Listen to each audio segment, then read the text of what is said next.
L'espérance, c'est une grâce. C'est un don immérité qui nous vient du ciel.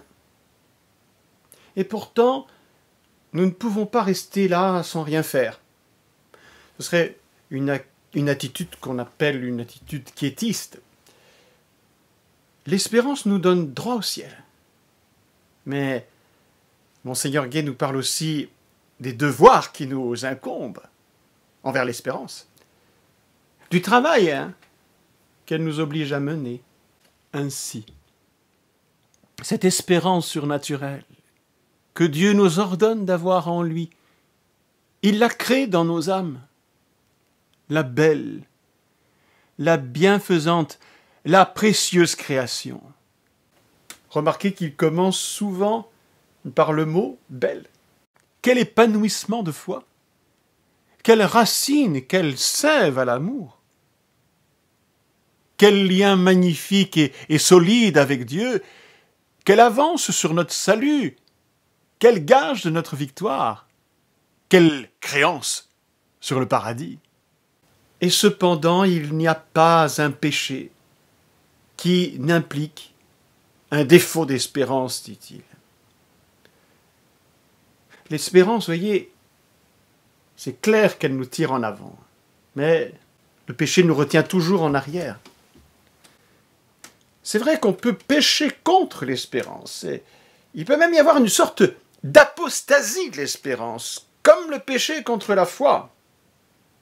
Et ça comporte la même gravité.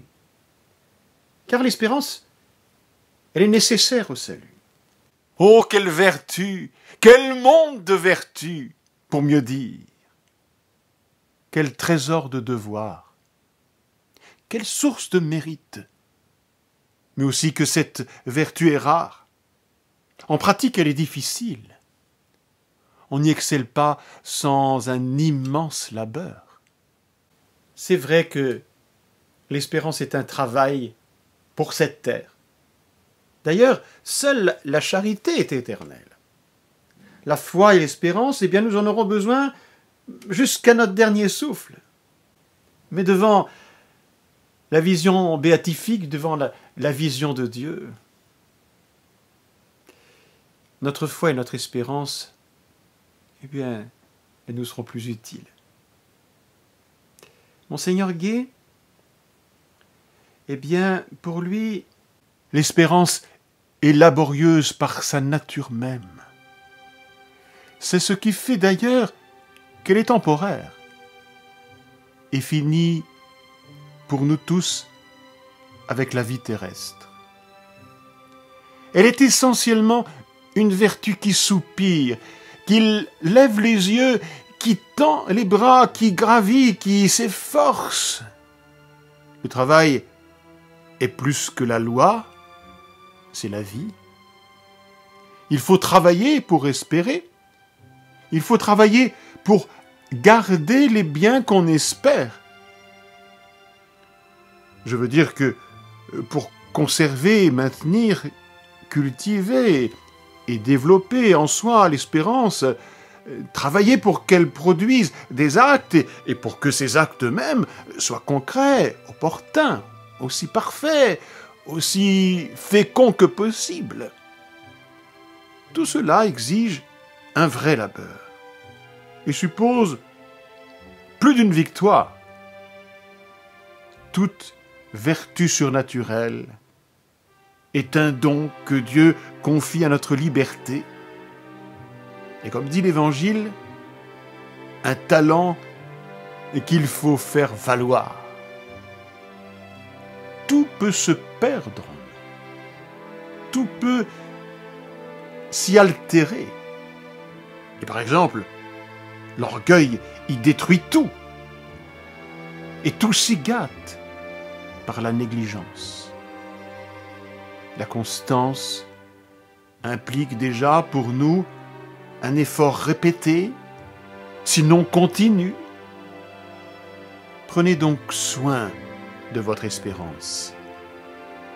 Elle a ses racines dans la foi. Les pensées de la foi sont sa sève. L'espérance travaille donc de concert avec la foi, mais aussi avec l'amour. Ainsi, nous sommes fidèles à la triade théologale de saint Paul, souvenez-vous, la foi, l'espérance et la charité. Dieu aime. Dieu nous aime. Il nous aime parce qu'il est l'amour.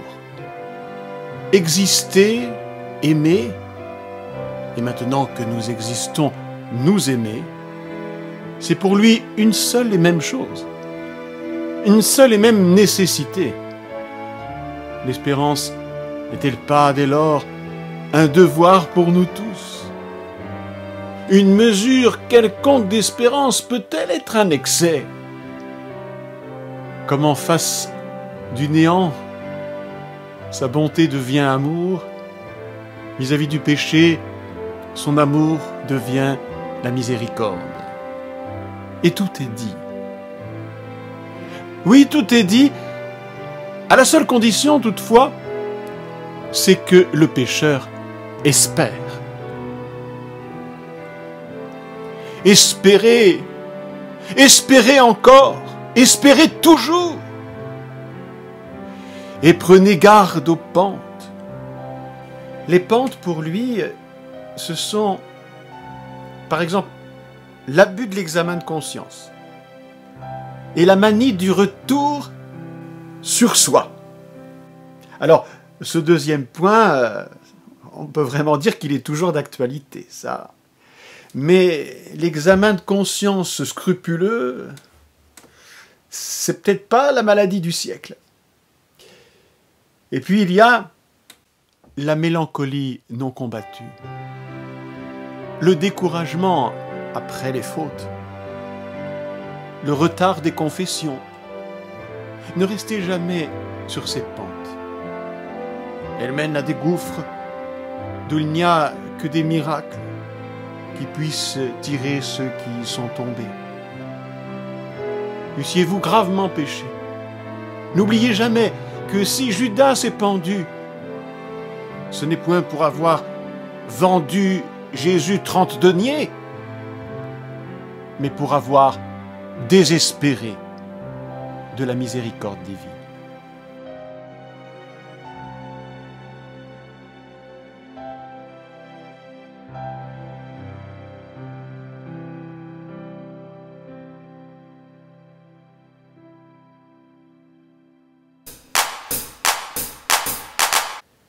Il y a, pour tout chrétien, un devoir positif de rayonner sa foi.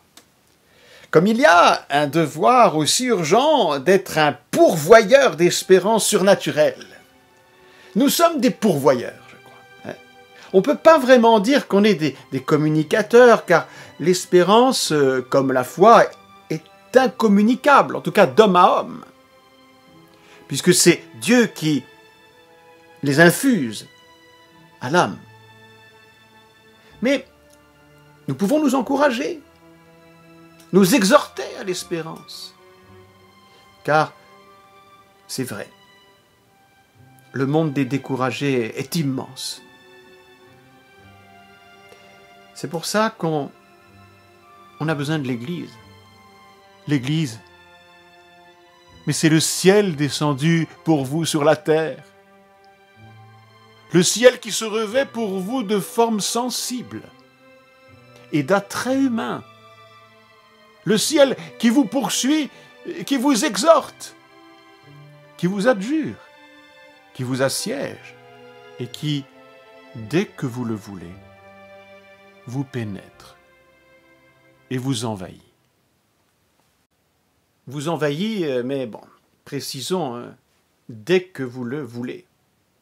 Alors, ne voyez vraiment aucune analogie avec ce qui se passe dans l'actualité. Rappelons avec saint Paul que l'espérance ne déçoit pas. Et monseigneur Gay, votre fermeté pour résister, comme votre vigueur pour opérer, avant tout, c'est votre espérance. Il s'agit ici en effet de vous communiquer la grande force surnaturelle et d'allumer en vous un feu sacré Sans doute ce feu, c'est définitivement l'amour. Mais l'amour ici-bas ne vit que d'aspiration, de recherche, d'effort, de conquête. Et l'espérance est le secret de cette activité conquérante. C'est pourquoi je la nomme un feu. Au fond, nous avons à vous révéler le cœur de Dieu, car c'est au centre de ce cœur que l'espérance chrétienne a ses racines. Pour Monseigneur Gay, le cœur de Dieu, eh bien, c'est souvent l'Esprit Saint qu'il nomme ainsi. Alors, comme je vous le disais dans l'introduction, Monseigneur Gay développe beaucoup la dimension pneumatologique. Il a des phrases saisissantes, comme par exemple « Nulle chose ne va à son centre comme ce Saint-Esprit va de Jésus en vous au paradis. » Génial comme expression. Nulle chose ne va en son centre comme ce Saint-Esprit va de Jésus en vous au paradis. Le Saint-Esprit est, il est vrai, le consolateur, dit Jésus. Mais comme nous pouvons aussi le contrister, alors, Monseigneur Gay a cette phrase étonnante, et tellement juste en même temps. Faites des actes d'espérance pour délivrer le Saint-Esprit qui est toujours plus ou moins prisonnier dans votre âme et pour le consoler des tristesses que même sans le vouloir, vous lui infligez si souvent.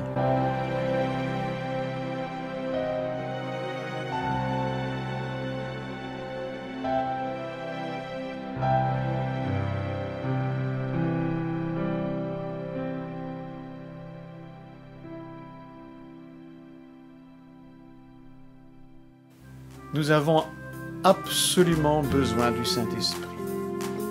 C'est lui qui conduit notre espérance. Mais quel est l'objet de notre espérance? Eh bien, c'est la prochaine fois que nous verrons ça.